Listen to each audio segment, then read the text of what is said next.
Hello friends, welcome to our channel. और आज की बात करें तो आज मार्केट काफ़ी एक ब्लड बात था।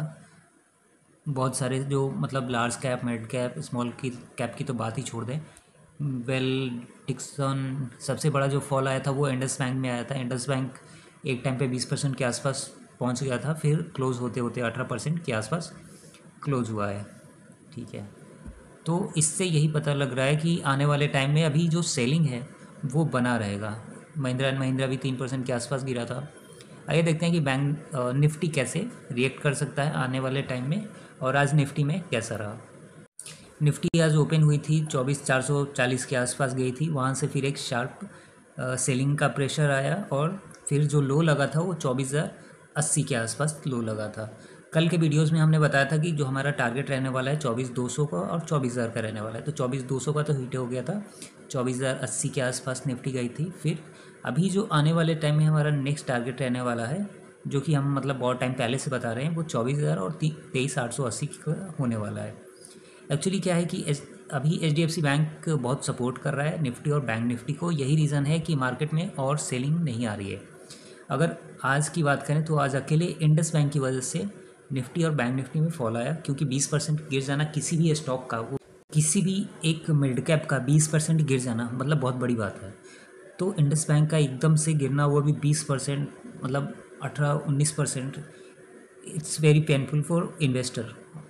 ठीक है, या फिर जो मार्केट में पार्टिसिपेंट है उनके लिए भी है, मतलब ओवरऑल सबके लिए पेनफुल है। ठीक है, उसकी वजह से क्या होता है कि स्टार्टिंग में क्या था कि बैंक निफ्टी में दो ही स्टॉक्स थे जो कि नेगेटिव थे।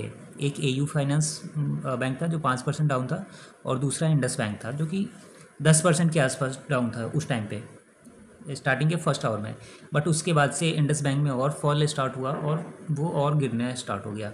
तो निफ्टी में अभी जो हमारा आने वाले टाइम में टारगेट रहेगा वो 24,000 और 23,880 के लेवल पे रहेगा, नीचे के लेवल पे, और 24,440 और 24,600 का। बट 24,600 का अभी लगता नहीं है कि इतनी जल्दी आने वाला है। बट मार्केट में अगर देखा जाए ना तो पुल बैक, हमेशा एक पुल बैक आ रहा है। मार्केट एकदम से फॉल नहीं हो रहा है। ठीक है, मार्केट अगर यहाँ से देखें तो मार्केट आया, फिर पुल बैक गया, फिर आया, फिर एक छोटा सा पुल बैक है, फिर अभी शार्प फॉल आया, फिर एक पुल बैक है। तो मार्केट ऐसे ही गिरता है, मैंने लास्ट वीडियोस में भी बताया था। तो मार्केट अभी यहाँ से यहाँ पे उठा है, हो सकता है कि इस जोन में आए और फिर से एक शार्प फॉल देखने को मिले, शार्प सेलिंग देखने को मिले बेसिकली। तो मार्केट ऐसे ही रिएक्ट करता है, और मार्केट का नेचर ही यही है। जब भी फॉल होता है तो ऐसे ही जिगजैग बन के नीचे की तरफ आएगा, और अगर ऊपर जाना होगा तो जिगजैग बन के ऊपर की तरफ जाता है। तो मोस्टली यही एक लेसन्स है जो हमें over the period of time सीखने को मिलता है कि मार्केट का बिहेवियर कैसे है। ठीक है, और अभी जो हमारा टारगेट था निफ्टी में वो पेंडिंग है। हेड एंड शोल्डर पैटर्न बन चुका है, बट अभी जो टारगेट था वो अब अभी पेंडिंग है 23,880 और 24,000 का। अगर 23,880 का लेवल ब्रेक होता है तो इन फ्यूचर हमें 22,000 या फिर 22,000 तो बहुत दूर हो जाएगा, बट 23,250 23,000 तक हम एक्सपेक्ट कर सकते हैं कि यहाँ तक मार्केट आ सकता है एक बार। अभी निफ्टी जो है मंथली टाइम फ्रेम पे है, और देखते हैं कि अभी क्या बन रहा है। एक्चुअली मंथली टाइम फ्रेम पे मैंने इसलिए लाया हो, और नीचे में RSI लगा रखा है। ठीक है, ताकि एक बेटर अंडरस्टैंडिंग के लिए कि मैं क्या बताना चाहता हूँ। अभी आप देखिए कि जब भी RSI 80 के आसपास या 80 के ऊपर गया ना, तब तक मार्केट में एक बहुत बड़ा फॉल आया। ठीक है, मैं इसको थोड़ा सा बड़ा कर देता हूँ ताकि आपको अच्छे से क्लियर हो। अभी ये 2007-8 का, मतलब 8 का क्रैश था। ठीक है, टाइम था, अगर आप देखें तो टाइम था ओके के आसपास 2007 दिसंबर से स्टार्ट हुआ था, और 2008 का क्रैश था। ये नीचे आया था 2700 के आसपास अक्टूबर तक। ठीक है, इस टाइम 2007 मतलब 2008 लेते हैं। 2008 में जो RSI था 84 के आसपास था। ठीक है, दूसरा क्रैश कब हुआ? 2015 के आसपास। मतलब 2015 में उतना बड़ा क्रैश नहीं था, बट फिर भी ठीक था। 2015 में भी जो RSI था वो था 82 के आसपास। 2018 में ये जो मार्केट में क्रैश स्टार्ट हुआ था वो अप्रैल के आसपास हुआ था, मार्च, एक्चुअली मार्च में।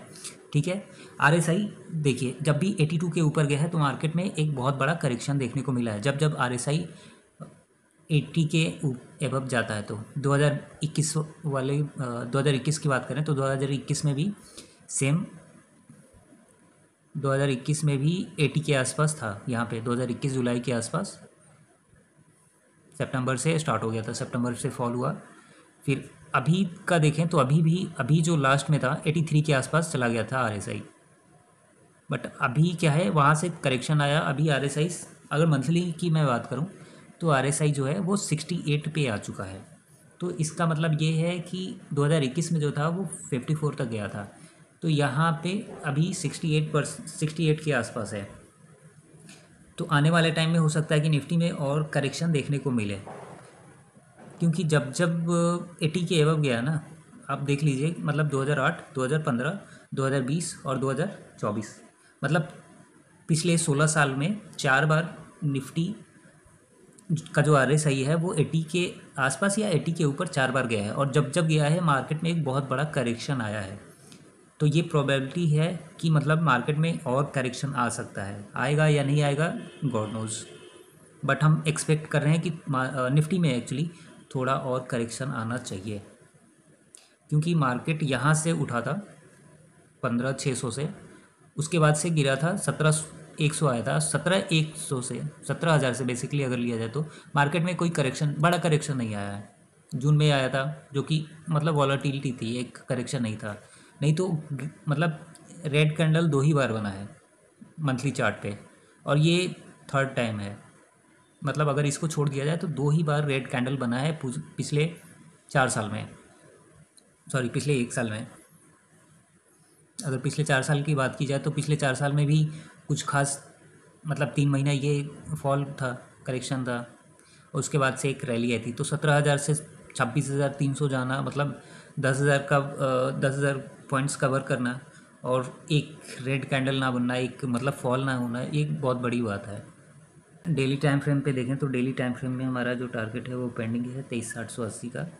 और इन फ्यूचर हम एक्सपेक्ट कर सकते हैं कि मार्केट एटलीस्ट इस एक रेंज तक आए, एटलीस्ट यहाँ तक तो आए 23,300 के आसपास। ठीक है, बाकी देखते हैं कि मार्केट कैसे रिएक्ट कर सकता है नेक्स्ट वीक। आइए देखते हैं कि बैंक निफ्टी कैसे। कल के वीडियोस में हमने शेयर किया था कि 51,000 काफ़ी अच्छा एक सपोर्ट की तरह काम कर रहा था पिछले कुछ दिनों से, बट जैसे ही ये ब्रेक होगा एक शार्प सेलिंग का प्रेशर देखने को मिलेगा। और आज वैसे ही हुआ, जैसे 51,200 का लेवल ब्रेक हुआ एक शार्प रैली देखने को मिली नीचे के साइड में, और आज का जो लो लगा था वो 50,385 के आसपास लगा था। बाद में थोड़ी बहुत रिकवरी आई, 854 के आसपास क्लोज हुआ है बैंक निफ्टी। बट ओवरऑल देखें तो एक नेगेटिव सेंटिमेंट्स दिख रहा है। अभी क्या है कि अभी जो रेजिस्टेंस की तरह काम करेगा, पहले जो सपोर्ट था ना 51,200 का, अब वो रेजिस्टेंस की तरह काम करेगा। तो जब भी मार्केट ऊपर की तरफ जाएगा ना तो एक बार रीटेस्ट होगा, एक बार वहाँ से फॉल होगा, फिर दोबारा वो ट्राई करेगा। अगर फर्स्ट टाइम में सक्सेसफुल हो जाता है, मैं बता रहा हूँ एक सेकेंड में, जैसे मार्केट यहाँ से फॉल हुआ, यहाँ पे गया, ठीक है, तो दोबारा जब इस लेवल पे आएगा ना तो एक फॉल होगा। 2 सिनेरियो रहते हैं, एक तो यहाँ पे जब भी एक रिटेस्ट के लिए जाएगा एक फॉल होगा, या फिर दूसरा सिनेरियो अगर इसके ऊपर क्लोज कर जाता है, एक इसके ऊपर एक बार आ जाता है तो ये दोबारा फिर से इस लेवल को टेस्ट करने के लिए आएगा ही आएगा। मार्केट का ये सेंटीमेंट होता है, ये प्रिंसिपल है एक तरीके से कह सकते हैं। तो 2 सिनेरियो ही काम करते हैं मार्केट में, एक या तो इसको इस रेजिस्टेंस के आसपास जाएगा, फिर ये रेजिस्टेंस फेल होगा, और फेल होने के बाद से इसको ब्रेक नहीं कर पाएगा बेसिकली, और नीचे की तरफ आ जाएगा। और दूसरा सिनेरियो ये होगा कि इसको ब्रेक कर देगा फर्स्ट टाइम, बट सेकेंड मतलब जैसे ब्रेक करेगा ना उसके कुछ दिन बाद इसको फिर से रिटेस्ट करने के लिए आएगा, क्योंकि ये फिर रेजिस्टेंस जो है वो ब्रेक होकर अब सपोर्ट की तरह बन जाएगा। तो इस सपोर्ट लेगा यहाँ पे, फिर एक पुल बैक होगा। मार्केट जब भी ऐसे जाता है तो ऐसे ही काम करता है। तो अभी देखते हैं कि हमारा सपोर्ट क्या रहने वाला है। अगर हम सपोर्ट की बात करें तो आज का जो लो था वो हमारा हमारा सपोर्ट रहेगा आने वाले टाइम में। और रेजिस्टेंस की बात करें तो 51,000 और 51,200 आने वाले टाइम में ये सपोर्ट की रेजिस्टेंस की तरह काम करने वाले हैं। और अभी जो हमारा टारगेट है जो हमने पहले बताया था as per head and shoulder pattern, वो हमारा अभी भी हिट नहीं हुआ है। वो है 49,600 का और 50,000 का और 49,660 का। तो ये लेवल जब ब्रेक होगा तब हमें नीचे के लेवल पे और शायद देखने को मिल जाए। अगर हम बैंक निफ्टी की बात करें तो बैंक निफ्टी भी मंथली चार्ट पे हम देखते हैं एक बार कि मंथली चार्ट पे क्या बन रहा है। मंथली चार्ट पे अभी बैंक निफ्टी कुछ खास ऊपर नहीं है, 63 के आसपास है इसका RSI, बट निफ्टी का RSI थोड़ा ऊपर है। अभी बात करते हैं हम HDFC बैंक की। HDFC बैंक में एक अच्छा मूव देखने को मिला था फर्स्ट हाफ में, बट उसके बाद से मार्केट HDFC सस्टेन नहीं कर पाया। फिर सेकेंड हाफ में, मतलब सेकेंड हाफ के लास्ट 1 आवर में एक अच्छा सा मूव देखने को मिला।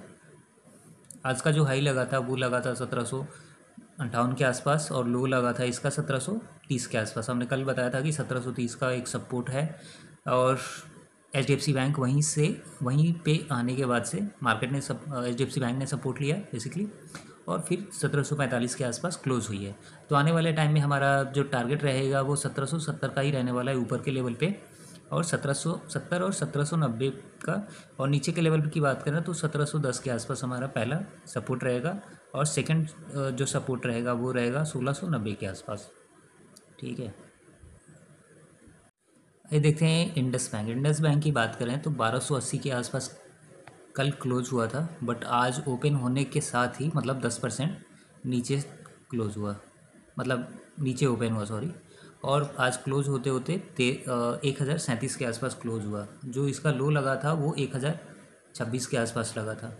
तो आज कुल मिला के बात करें तो ऑलमोस्ट ये 18% गिरा हुआ है और मतलब अभी तक सबसे बड़ा फॉल है।